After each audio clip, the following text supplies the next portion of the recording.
Comment al-Basri contrôlait les médias? Puissant ministre de l'Intérieur de Hassan II, Driss al-Basri est propulsé à la stupeur générale, ministre de l'Information en 1985. À coup de censure, emprisonnement, sanctions d'un côté et de privilèges de l'autre, celui qui maniait si bien le bâton et la carotte a exercé sa mainmise sur les médias pendant une décennie.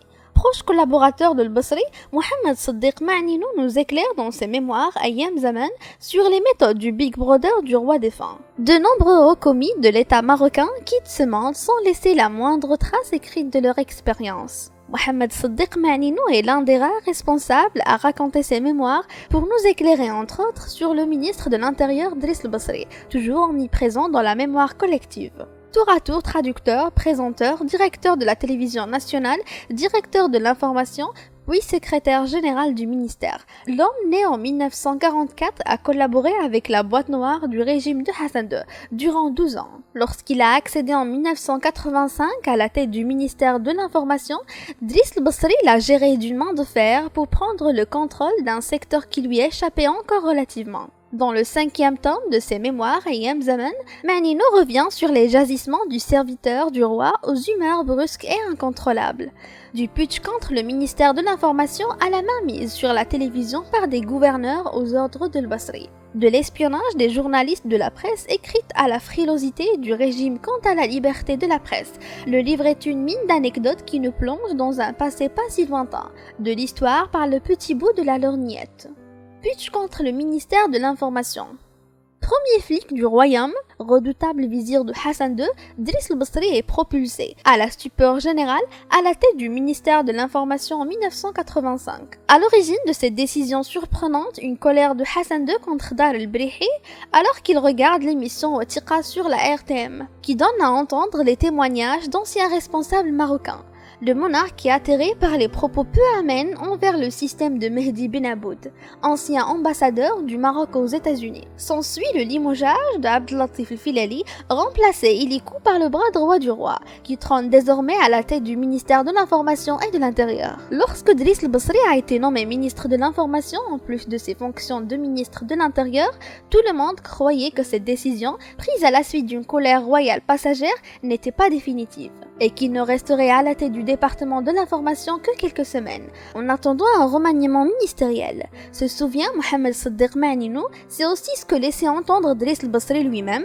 Une fois, peut-être 3 semaines après sa nomination, Basri m'a dit que le roi lui avait confié le ministère de l'information pour une période ne dépassant pas 3 mois. Poursuit Ma'ninou. Sauf que le règne du puissant ministre sur le département de l'information va durer 10 ans. Et dès le lendemain de sa nomination, sa mainmise commence à se dessiner. Il m'a téléphoné pour m'apprendre que la télévision a couvert 2 de ses activités et qu'il va envoyer un de ses collaborateurs à la télé pour les contrôler. Il m'a ainsi demandé d'en informer le directeur général de la RTM. Je lui ai alors proposé de ne pas passer qu'une seule activité par jour, avec de courts passages. Écrit l'ancien secrétaire général du ministère de l'Information. Piqué au vif, Driss al-Basri met fin à la conversation, non sans signifier sa colère à son interlocuteur. C'est votre télévision, faites-en ce que vous voulez, rétorque-t-il Ma'ninou. Quelques heures plus tard, l'homme fort du régime convoque le haut cadre dans son bureau. Je m'attendais à un échange tendu, mais l'accueil fut chaleureux. À mon arrivée, il m'a salué en faisant l'éloge de mon travail à la télévision et il m'a appris que ses activités seront contrôlées par 2 de ses proches collaborateurs, Hafid Ben Hachem et Abdeslam Ziyadi, 2 fidèles lieutenants de Driss al-Basri au ministère de l'Intérieur. Raconte l'auteur. Et ce qui devrait arriver arriva. En bon soldat de Sidris, les 2 hommes débarquaient sans la moindre gêne dans la salle de montage. Dans les apparitions du ministre de l'Intérieur, serviteur zélé, il apprend des erreurs de son précédeur en s'imposant une ligne rouge. Ne jamais attirer l'ire du roi. Il m'a un jour demandé, professionnellement, combien devrait durer l'activité d'un ministre. Je lui ai répondu, moins de 2 minutes. Il a ainsi donné ses ordres à ses collaborateurs afin que les 2 minutes ne soient pas dépassées. Durant les premières semaines et les premiers mois, il a fait en sorte tant que faire se peut qu'il n'y ait à la télé aucune erreur de nature à le faire tomber comme Filali. Je ne veux pas de votre cinéma. Quelques semaines après sa nomination, Driss El Basri tient sa première réunion avec les équipes du ministère de l'Information.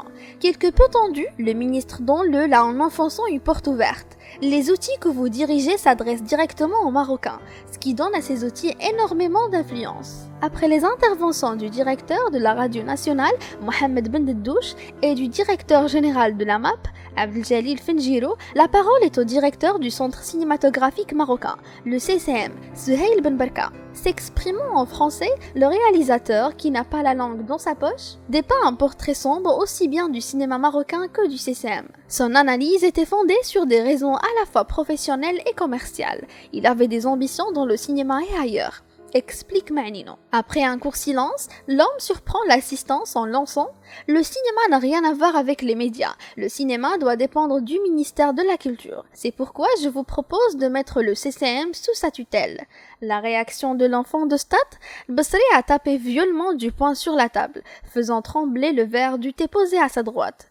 Le visage rouge, les traits défigurés, il rétorque à Souheil Ben Barka « Ça suffit, je n'ai pas besoin de cinéma. Va au ministère de la Culture. » Et de frapper à nouveau du poing sur la table en répétant « Je n'ai pas besoin de cinéma dans ce ministère. » Pris au dépourvu, Souheil Ben Barka, intimidé, tente de faire son mea culpa en grommelant des bribes d'explications. Basri l'a interrompu et mis fin à la réunion. Je l'ai accompagné dans les escaliers qu'il a descendus avec précipitation. Il a regardé sa voiture sans prendre congé. Il était très en colère.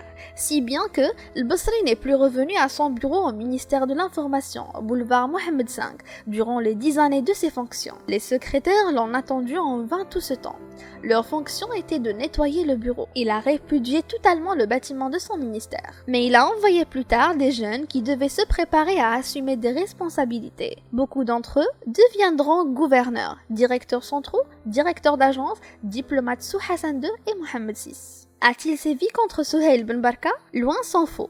J'ai découvert quelques semaines plus tard qu'ils s'étaient réconciliés et que le Basri lui avait donné un terrain destiné à des projets touristiques, dont le complexe d'Auliz. Avec le temps, Souheil Ben Barka a réalisé qu'il perdait son temps au CCM et qu'il pouvait gagner plus d'argent en abandonnant cette responsabilité. Il n'a jamais pu faire part au ministre de sa volonté. Un jour, il m'a demandé d'intervenir pour l'éloigner du CCM, lettre que j'ai gardée dans mon bureau en attendant le moment opportun. La télé, c'est moi. Au fil du temps, les activités du ministre deviennent de plus en plus fréquentes à l'écran, si bien qu'ils étaient présentés en dehors des GT sous forme de feuilletons qui durent plusieurs jours et pendant lesquels les présentateurs sont chargés de lire les discours d'El Basri, avec des couvertures sur les rassemblements, les réunions et les inaugurations. Raconte Manino. La télévision étant un moyen d'influence efficace, la boîte noire du régime s'est rabattue dessus plus que de raison. C'est ainsi que la télévision s'est transformée, pour le ministre, en stratégie visant à influencer l'opinion publique et à le présenter comme une personnalité exceptionnelle qui travaille plus que tout autre. Un exercice dans lequel Hassan est passé maître et qui inspire l'apprenti ministre de l'Information. Pour bâtir cette image de personnalité hors du commun, le Basri copiait certains comportements du roi. Il était par exemple le dernier arrivé à une réunion, laissant l'assistant s'impatienter. C'était une manière de se montrer supérieur aux autres, qui devaient ainsi attendre l'arrivée de celui qui avait l'autorité et le dernier mot. Notre ami le journaliste. Quel rapport entretenait el Basri avec les journalistes avant son accession à la tête du ministère de l'Information? Il avait des relations avec certains d'entre eux, il se rapprochait et en attirait d'autres, mais il avait peu de rapport avec les médias en général. Sitôt nommé, l'homme pallie cette faiblesse. La démarche, on s'en doute, est loin d'être innocente. Petit à petit, il a senti le besoin de lier des relations dans le milieu et renforcer d'autres, afin d'éviter toute confrontation et se prémunir contre les critiques dont il pouvait. Analyse l'ancien haut commis de l'État. Al-Alam, Al-Ittihad Al-Ishtiraki, Anwal, L'Opinion, Libération et Le Matin du Sahara étaient parmi les premiers journaux qu'il lisait avant de dormir. Quand il tombait sur une information qui concernait le ministère de l'Intérieur, il téléphonait immédiatement à un de ses collaborateurs pour lui demander de s'intéresser au sujet afin de préparer un communiqué, un démenti ou fournir des informations différentes. Il s'intéressait également à des hebdomadaires comme Maroc Hebdo, Jeune Afrique et ensuite le journal, As-Sahifa et d'autres. Il n'hésitait pas à appeler certains responsables de ces journaux pour les réprimander à propos d'un article, une information ou un commentaire. En même temps, il encourageait et exprimait sa volonté de les soutenir. Il faut dire que, parfois, il affichait aussi sa volonté de sanctionner, ce qui explique que, pendant la période qu'il a passée à la tête du ministère, il y a eu plusieurs poursuites judiciaires et procès contre les journalistes et les directeurs de publication. Parmi eux, la condamnation d'Idriss El-Kaytouni, le directeur de l'opinion, à 2 ans de prison et une amende, avant que le roi ne lui gracie après l'intervention de sa famille. La poursuite de Abdelkrim Ghellab, le directeur d'Al-Alam, qui sera annulé avant le procès de Mohamed El-Brini, le directeur de l'Ittihad Al-Ishtiraki, et sa condamnation à 3 mois de prison avec sursis et une amende. Le père Foutard s'est aussi se transformé en mère consolatrice, distribuant argent et cadeaux à tout bout de champ.